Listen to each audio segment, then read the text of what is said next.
경남도 교육청이 유해물질이 검출된 인조잔디 운동장 사용을 금지시켰지만 잘 지켜지지 않고 있습니다. 학생들은 여전히 위험에 노출되어 있습니다. 대리운전 기사인 척하며 차 안에 자고 있던 운전자를 상대로 물건을 훔쳐온 30대가 구속됐습니다. 장애 아이들을 위한 특수교육을 집중적으로 가르치고 체험할 수 있는 교육원이 전국에서 처음으로 문을 열었습니다. 가야 역사를 보고 체험할 수 있는 테마파크가 개장했습니다. 김해시는 관광객 유치의 거점으로 삼는다는 계획입니다.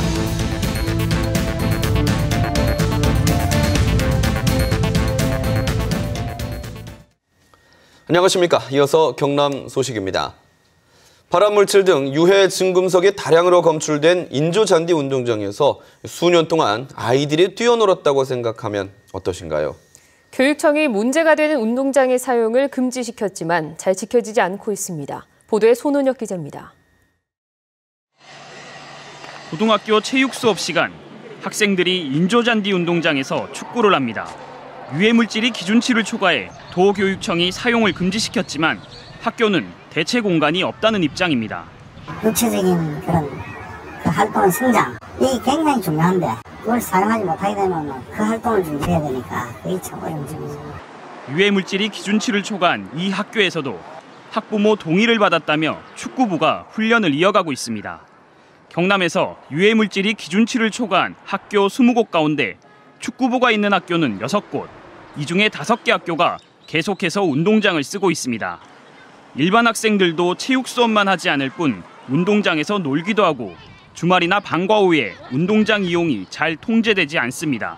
중금속은 인체 내에서 이제 들어오고 난 다음에 배출이 잘 되지 않는데 특히 애들 같은 경우에 장기간 노출이 된다고 하면 이후에 성인이 되었을 때 여러 가지 질병들이 발생할 수가 있습니다. 이런 운동장에서 수년 동안 뛰어놀았던 아이를 생각하면 학부모들은 아찔합니다. 의무를 태만하지 않았나 하는 생각이 들어서 앞으로도 어떤 정책이나 이런 게 이루어졌을 때 도대체 누구를 믿어야 되나, 우리 아이들 건강은 누가 책임져 주나 하는 생각이 들거든요. 도교육청이 이들 운동장 교체를 위한 학부모 설문조사를 벌이고 있다고 밝힌 가운데 아이들의 안전은 여전히 위험에 노출돼 있습니다. KBS 뉴스 손원혁입니다. 대리운전 기사인 척하며 차 안에서 자고 있는 취객을 상대로 물건을 훔친 30대가 구속됐습니다. 술에 취해 차 안에서 잠시 눈을 붙일 때 범죄의 표적이 될 수 있다는 점을 명심하셔야겠습니다. 김준원 기자의 보도입니다. 인적이 드문 새벽, 한 남성이 주차장으로 걸어갑니다. 시동이 켜진 승용차의 조수석 문을 열더니 차 안에서 가방을 들고 나옵니다. 차 주인은 운전석에서 술에 취해 잠들어 있었습니다. 처음에는 없어졌다고 생각도 못했어요. 그런데 이제 집에 가서 보니까 지갑에 현금도 없고 가방도 없어지고 그러니까 조금 기분이 그랬죠. 유흥가 일대에 세워진 차량 11대에서 천여만 원의 금품이 털렸습니다.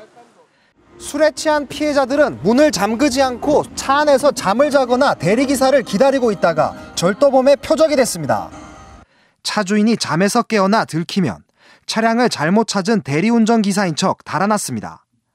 절도 피의자 33살 최모 씨는 밤마다 자전거를 타고 주차장을 배회하는 걸 이상하게 여긴 경찰에 결국 덜미가 잡혔습니다. 술을 적게 마시고 정신이 좀 있는 사람이 같이 있으면서 대리기사 온 것 확인하고 그다음 대리기사를 이용하면은 범죄의 그런 표적이 되지 않을 수 있다고. 지난달엔 대리기사를 사칭한 30대 남성이 술 취한 여성이 타고 있던 차를 그대로 몰고 가다 감금 혐의로 붙잡히는 등 대리기사를 기다리는 취객을 노린 범죄가 잇따르고 있습니다. KBS 뉴스 김준원입니다. 경남교육에서 두각을 내고 있는 분야 중 하나가 장애 아이들을 위한 특수교육입니다. 전국에서 처음으로 특수교육원이 설립돼 다양한 체험과 교육 연수 등으로 호응을 얻고 있습니다. 김대진 기자의 보도입니다. 집에서 갑자기 지진이 났습니다. 흔들리는 건물 안에서 아이들은 책상 아래로 몸을 숨기고 대응 방법을 하나하나 익힙니다. 흔들리는 배에서 구명조끼를 입고 탈출하는 법도 배우고 방송국 체험에서는 직접 기상캐스트가 돼 재난 방송도 해봅니다. 비상시에 침착하게 할 수 있을 것 같기도 하고 처방을 좀 더 활용하게 될 것 같아요. 태풍의 바람을 느껴보고 소화기로 불 끄기, 완강기로 탈출하기 등 4개 영역 12개 안전사고 예방체험 교육이 진행됩니다. 실제 상황에 부닥쳤었을 때 대처 능력 향상을 위해서 교육을 하고 있습니다. 학생들이 교육에 참여도 정말 재밌게 하지만 교육의 효과도 굉장히 높고 진로 설계관에서는 아이들의 흥미와 재능 검사, 사이버 직업 체험 등으로 미래 설계를 도와줍니다. 아이들뿐만 아니라 학부모와 교사에 대한 연수도 연중 진행해 어떻게 아이들과 소통할 것인가를 알아갑니다. 내 생각이 변하니까 아이를 바라보는 시선도 틀려지게 되고 좀 더 나은 쪽으로 발전하게 되는 것 같죠. 경남의 특수교육 교사들은 해마다 네팔을 찾아 특수교육 노하우와 교육 기법 등을 전수해주며 활발한 교류 활동도 하고 있습니다. 전국 처음으로 설립된 경남특수교육원은 장애 아이들이 좀 더 쉽게 세상으로 나오는데 큰 역할을 할 것으로 기대됩니다. KBS 뉴스 김대진입니다. 가야 역사를 한눈에 보고 체험할 수 있는 테마파크가 개장했습니다. 김해시는 천만 관광객 시대의 거점으로 삼는다는 계획입니다. 송현준 기자가 보도합니다. 김해 가야 테마파크가 착공 6년 만에 문을 열었습니다. 가야 왕궁은 웅장한 모습으로 옛 가야의 영광을 재현했고 가락국 시조인 김수로 왕과 호황우의 만남을 다룬 뮤지컬은 재미와 볼거리를 제공합니다. 1000제곱미터 이르는 대형 놀이시설도 갖춰져 있습니다. 이른 어린 자녀들이 있는 30, 40대 관람객들을 유치하기 위한 겁니다. 철기 소품을 만들고 도자기를 직접 굽는 체험시설과 오토 캠핑장도 마련됐습니다. 행사 같은 거 많이 하면 와질 것 같아요. 또 다른 애들 즐길 수 있는 거 뭐 하면.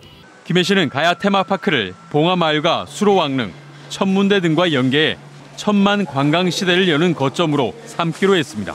김해 가야 테마파크는 365일 온 가족이 즐길 수 있는 우리나라 유일의 가야 문화 체험 시설로 전국 최고의 테마파크가 되리라 확신합니다. 관건은 얼마나 많은 관람객을 유치하느냐입니다. 충청남도가 만든 백제 문화단지는 해마다 최고 17억 원씩 적자를 보고 있습니다. 시즌별로 아이템들을 개발을 하고 자꾸 변화되는 공원의 모습들을 어필해서 지난달에 왔던 손님들이 또다시 찾을 수 있는 또 테마파크 진입로가 좁아 관광객들의 이용이 불편하는 등 주변 환경 정비도 해결해야 할 과제입니다. KBS 뉴스 송현준입니다. 우리나라에서 처음으로 차를 재배한 것으로 알려진 하동에서는 이번 주말 야생차 문화축제가 열립니다. 섬진강을 따라 그윽한 차향기가 흐르는 차의 고장 하동을 최세진 기자가 다녀왔습니다. 늦봄의 실록을 가득 머금은 지리산 자락. 굽이굽이 섬진강을 따라 야생차밭이 펼쳐집니다. 1300여 년 전 당나라에서 처음 차씨를 가져와 차를 재배했다는 하동에서 야생차 축제가 시작됐습니다. 어린이들은 떼약볕에서 더위도 잊은 채 찻잎을 땁니다. 새로 올라온 게 막 부드럽고 그리고 따는 소리도 똑 나갔고 재밌어요. 달궈진 무쇠솥에 찻잎을 넣고 서투른 솜씨로 덮고 비비는 동안 어느새 진한 차향기에 흠뻑 취합니다. 올해 축제에서는 직접 차를 따고 만드는 다채로운 체험 행사가 진행됩니다. 먹을 때는 그냥 아무 생각 좀 편하게 먹다가 이런 좀 수고스러운 과정이라든지 이런 노력 같은 게 많이 들어갔구나 이런 생각이 많이 들더라고요. 은은한 녹차향을 따라 하동 8경의 하나인 불일폭포까지 걸으며 느림과 여유를 만끽하는 새 프로그램도 마련됐습니다. 1300년의 역사를 가했습니다. 그래서 금년에 대한민국 농업유산으로 지정도 받았고 그래서 금년부터는 세계 시장에다가 차를 홍보를 해서 팔 수 있도록 하고 섬진강 일원에서 풍기는 은은한 차향기는 25일까지 계속됩니다. KBS 뉴스 최세진입니다.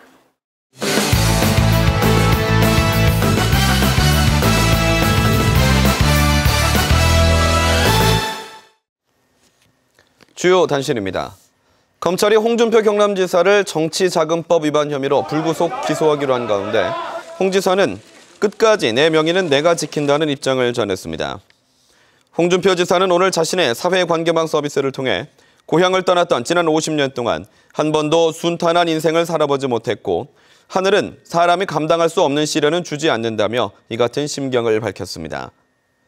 홍준표 지사는 성완종 전 회장 측의 1억 원 관련 기소와 재판을 마지막 시험으로 여긴다고 덧붙였습니다. 경남을 방문한 강신명 경찰청장이 지난달 창녕에서 도주 9일째 숨진 채 발견된 무기수 홍승만의 도주와 관련해 경찰 검문이 철저하지 못했다며 대책을 세우겠다고 밝혔습니다.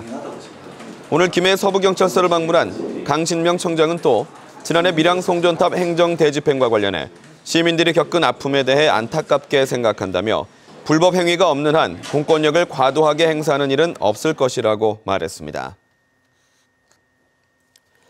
진해만 해역에 산소 부족 물덩어리가 생겨 양식장에 주의가 필요합니다.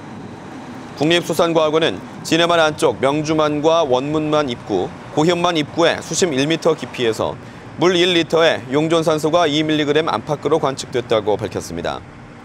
수산과학원은 산소가 평소의 절반보다 적다며 기온이 오르면 산소 부족층이 수심 5m까지 깊어질 수 있다고 밝혔습니다. 정부가 사회 간접 자본 SOC 사업에 대한 평가 기준 강화를 추진해 경남 지역 현안 사업에 차질이 우려됩니다. 정부가 지난 18일 대통령 주재 국가재정전략회의에서 발표한 10대 재정개혁과제에는 SOC 사업의 기준을 강화하는 투자 효율화가 포함됐습니다. 경남의 주요 현안 가운데 남부내륙철도는 비용 편익 비율이 매우 낮게 나왔고 남북권 신공항도 경제성이 문제가 되고 있어 기준이 더 강화되면 차질이 불가피해 보입니다. 골목길에서 주차 시비 끝에 화물차와 승용차가 추돌 사고를 내 경찰이 조사를 하고 있습니다. 지난 19일 오전 9시 50분쯤 거제시 능포동의 한 주택가 골목길에서 5톤 화물차 운전자 55살 양모 씨가 주차된 승용차를 들이받아 차량이 일부 파손됐습니다.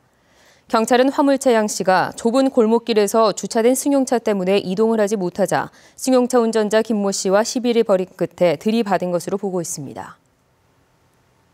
경남 소식이었습니다.